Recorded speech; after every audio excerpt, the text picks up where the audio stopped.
Bonjour tout le monde, bienvenue à notre cours d'introduction à l'économétrie. Aujourd'hui, nous allons démarrer notre chapitre 3, le modèle linéaire général, qui est la suite logique, n'est-ce pas, du modèle linéaire simple. Et comme je vous ai dit, ici, la promesse qu'on va vous dire, c'est qu'à la fin de ce cours, vous allez être capable, lorsque vous avez plusieurs variables, plusieurs phénomènes à modéliser, donc voir l'impact de plusieurs variables explicatives, plusieurs phénomènes sur votre variable d'intérêt, et pouvoir voir les interactions entre ces différentes variables. Donc, si vous êtes prêts, nous allons démarrer tout de suite avec notre plan de présentation qui porte un peu sur, n'est-ce pas, le premier point, nous allons essayer de vous dire un peu c'est quoi l'exposé du problème du modèle linéaire général. Ensuite, la notation matricielle du modèle. Et ensuite, comment on estime, n'est-ce pas, les paramètres du modèle par la méthode des moyennes carrées ordinaire. Donc, en termes d'exposé du problème, donc, nous disons que nous sommes en présence d'un modèle linéaire général, ou on appelle généralement aussi modèle de régression linéaire multiple. Quand on a la relation entre x1, si on a par exemple x1, xd, xk jusqu'à k variables indépendantes, et qui sont non aléatoires, une variable aléatoire dépendante de x1, xd, x3, qu'on appelle ici yt, qui va être égal à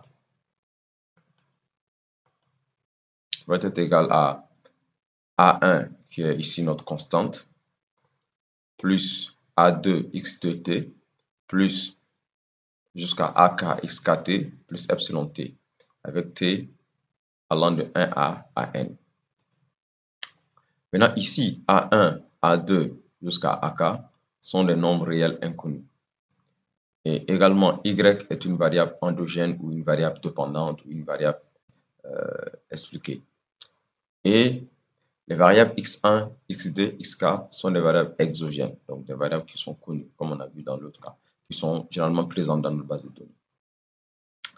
Et la variable epsilon ici, notre epsilon t, est l'écart ou l'erreur ou aléa, pour certains vous appelez, n est le nombre d'observations. Ok? Donc n est le nombre d'observations. Donc très généralement,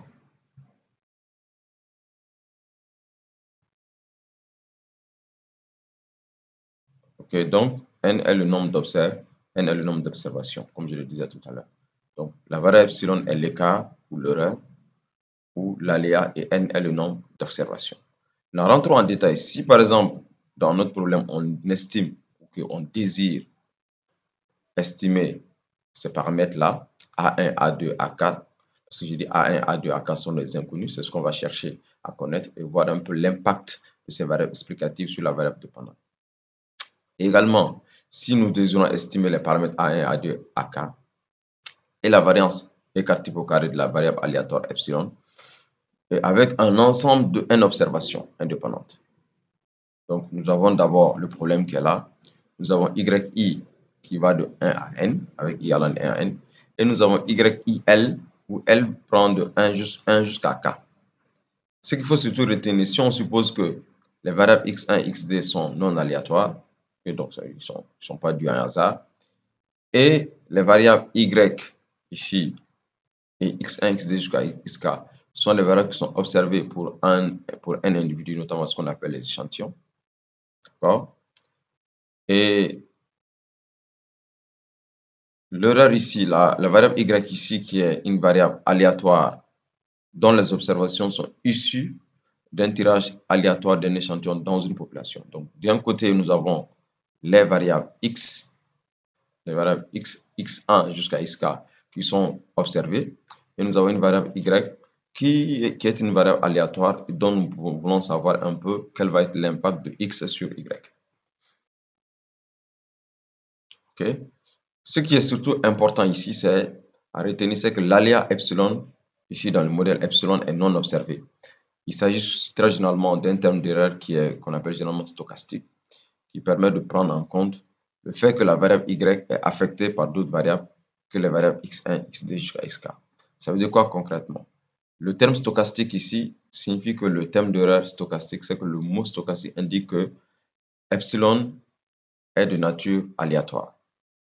Donc, autrement dit, c'est un terme qui varie de manière imprévisible. On ne peut pas prévoir sa variation et qui va capturer souvent ce que nous on appelle en économétrie l'incertitude inhérente au modèle. Et également, il permet aussi de prendre en compte le fait que la variable y est affectée par d'autres variables que les variables x1, x2 jusqu'à xk. Et la variable dépendante y est influencée aussi par, donc, parce qu'on sait également aussi que la variable y est affectée par d'autres variables, notamment la variable dépendante est influencée par plusieurs facteurs. Donc, dans un modèle de régression, nous n'incluons généralement pas, nous allons inclure seulement que des variables que nous jugeons pertinentes. Donc, ce qui affecte souvent la variable y. Donc, le terme epsilon va capturer l'effet de toutes les autres variables non incluses dans le modèle. Donc, il faut prendre en compte cela, hein. Il faut prendre en compte parce que même si nous ne pouvons pas mesurer toutes les variables qui affectent y, epsilon nous permet de reconnaître et de modéliser cette incertitude et également ces influences inconnues ou qui sont inobservables. Donc, c'est surtout ce qu'il faut retenir ici. Donc, nous allons rapidement passer à la notation matricielle. Donc, si vous regardez un peu y1 égale a1, a2, x2t, jusqu'à ak, xkt plus epsilon, avec t qui varie entre 1 à n. Donc, si on pose que y va être égal à quoi sur le plan matriciel, donc y va aller de y1 jusqu'à yn, et xi ici, les différents xi en ligne, on va avoir x1, x2, donc deuxième colonne, première ligne, jusqu'à xk, kème, n'est-ce pas, ligne, kème colonne, toujours la première ligne, et ainsi de suite. Et nous avons A qui prend A1 jusqu'à AK, une seule colonne, et epsilon qui prend y1 jusqu'à y1, une seule colonne, mais n lignes. Donc, sur le plan matriciel, on obtient quoi? La variable y aura n ligne et une colonne. La variable x aura également n ligne, mais k colonnes. Et la variable a aura k ligne et une colonne. Et la variable epsilon aura n ligne et une colonne. Donc, très généralement, c'est pour ça qu'on appelle que y est le vecteur des n observations sur la variable endogène du modèle. Donc, y est le vecteur des n observations, mais sur la variable endogène du modèle. Et x est la matrice des variances exogènes du modèle. Et chaque colonne de la matrice est une variable explicative. Donc, chaque colonne de la matrice est une variable explicative. Ça, c'est extrêmement important à retenir.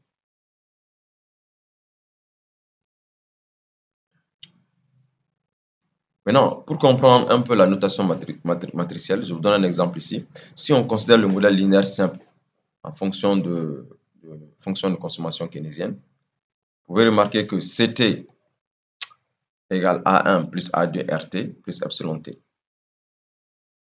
Et donc, CT ici, c'est la consommation au temps T.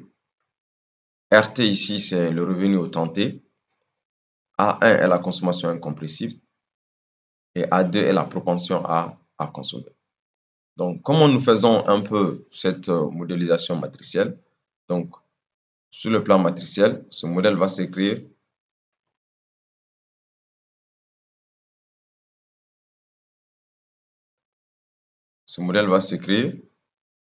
y égale x a plus epsilon. Donc, comme j'ai dit tout à l'heure, donc la fonction de consommation, nous allons avoir une colonne, mais n lignes, donc C1 jusqu'à Cn. La variable explicative x ici va avoir également d'abord la constante, mais également, n'est-ce pas, comment on appelle, une colonne, donc R1, le revenu qui est le revenu ici qui est sur la première ligne, la deuxième colonne, ainsi de suite jusqu'à Rn. Et A aussi aura deux modalités, A1 et A2, donc 2, 1, et epsilon aura aussi n lignes, mais une seule colonne.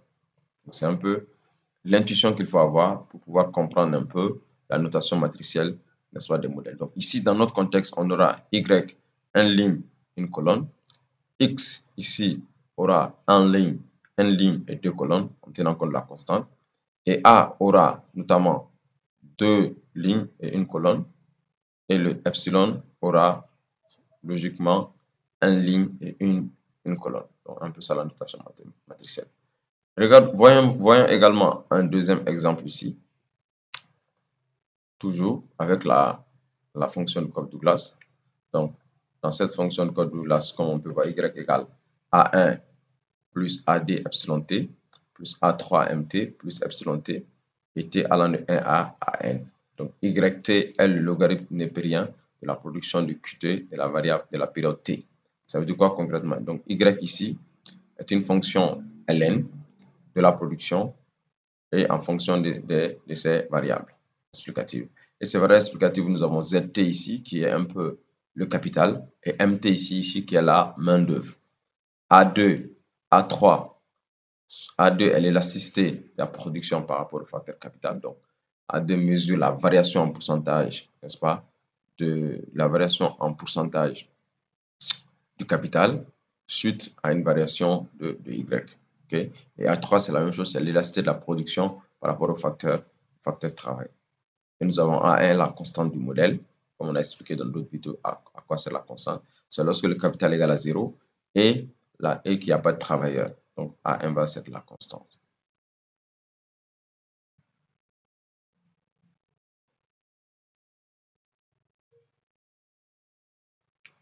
Donc, en ce qui concerne la notation matricielle de ce modèle,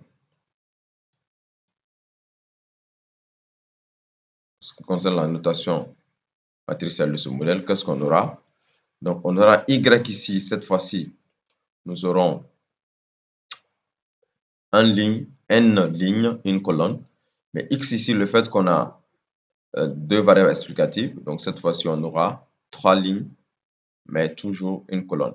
3 lignes en tenant compte de la constante du capital et du travail. C'est ce que nous avons ici. Et A va toujours garder notamment 3 lignes et une colonne. Et epsilon va garder toujours une ligne et une colonne. Donc, c'est un peu ça. Donc, sans plus tarder, donc, cette vidéo, nous allons l'arrêter ici pour la notation matricielle. Donc, la vidéo suivante, nous allons travailler sur l'estimation et les propriétés des estimateurs. Merci bien.